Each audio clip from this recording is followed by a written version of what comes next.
Hi everyone, welcome to my channel Literary Pages. In this video, we are going to study the summary of the story The Umbrella, written by Guy de Maupassant. The pair of Monsieur O'Reilly and Madame O'Reilly live in France. तो monsieur ओराइल और madam ओराइल husband wife हैं, वो France में रहते थे. The man was a clerk at war office. तो जो मोंसायर ओराइल थे वो एक क्लर्क का काम करते थे वॉर ऑफिस में. The madam was a honour lady. तो जो मैडम ओराइल थी वो एक ऑनर लेडी थी. She was aware of the value of money. उन्हें मनी की कीमत का पता था. The pair was comfortably off and had no issue. वो जो पेयर थे, ये दोनों हस्बैंड वाइफ जो थे, वो बहुत ही कम्फर्टेबली अपनी लाइफ स्पेंड कर रहे थे और उनको कोई इशू नहीं था. The lady did not want to use money in even in necessity. तो जो मैडम ओराइल थी वो ज़रूरत पड़ने पर भी मनी को यूज़ नहीं करना चाहती थी. Monsieur Oreille had an old umbrella with him. तो मोंसायर ओराइल जो थे उनके पास एक पुराना सा अम्ब्रेला था. Which he use to take him with him to the office. जो जिसे वो अपने साथ ऑफिस लेकर जाते थे. तो he wanted to buy a new one with a cost of 20 francs.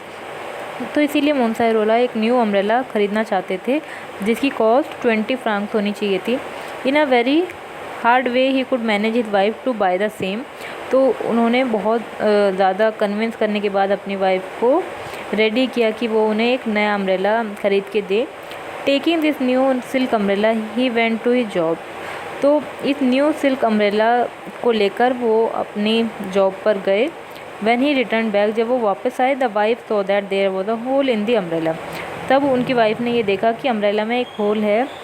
This was a sign of burnt. ये जलने का निशान था. Now the wife flew at him as if to strike him. अब वो जो मैडम ओराइल थी वो बहुत गुस्से से भर गई और वो ऐसा बहुत ज़्यादा उनसे फ़ाइट करने लगी.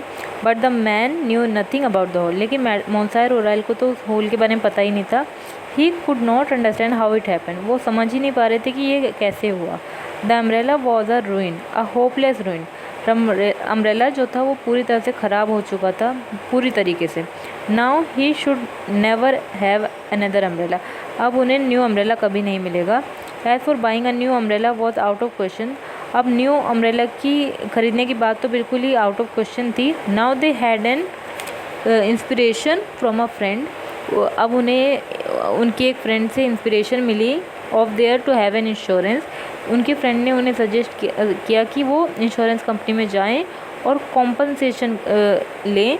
एज दे पे कॉम्पनसेशन फॉर एनीथिंग बर्न. क्योंकि इंश्योरेंस कंपनी किसी भी जली हुई चीज़ के लिए कॉम्पनसेशन पे करती है. तो madam Oreille went straight to La Maternelle fire insurance company. तो मैडम ओराइल जो थी वो ला मेंटरनेला चली गई जो कि फायर इंश्योरेंस कंपनी थी. After hot discussion she manage to have her work done. और बहुत ज़्यादा डिस्कशन करने के बाद मोंसायर ओराइल से वो वहाँ पे गई. Then she went to the branch of the company. फिर वो कंपनी की ब्रांच में गई एंड सेड, उन्होंने बोला, we have taken out an insurance policy with the Maternelle. कि हमने मेटरनेला कंपनी के साथ एक इंश्योरेंस पॉलिसी की थी. And I with to put in a claim for compensation. और मुझे अब कॉम्पनसेशन का क्लेम चाहिए. And after long argument with the manager she got success in her work. और मैनेजर के साथ बहुत लंबा सा आर्ग्यूमेंट करने के बाद उन्हें अपने काम में सक्सेस मिल गई मैडम ओराइल को. आफ्टर दिस विक्ट्री, इस जीत के बाद, she went straight to the street hunting for an umbrella shop. वो स्ट्रीट में, गली में गई एक न्यू अम्ब्रेला ख़रीदने के लिए अम्ब्रेला शॉप ढूंढने लगी. So this was the summary of this story. Thank you.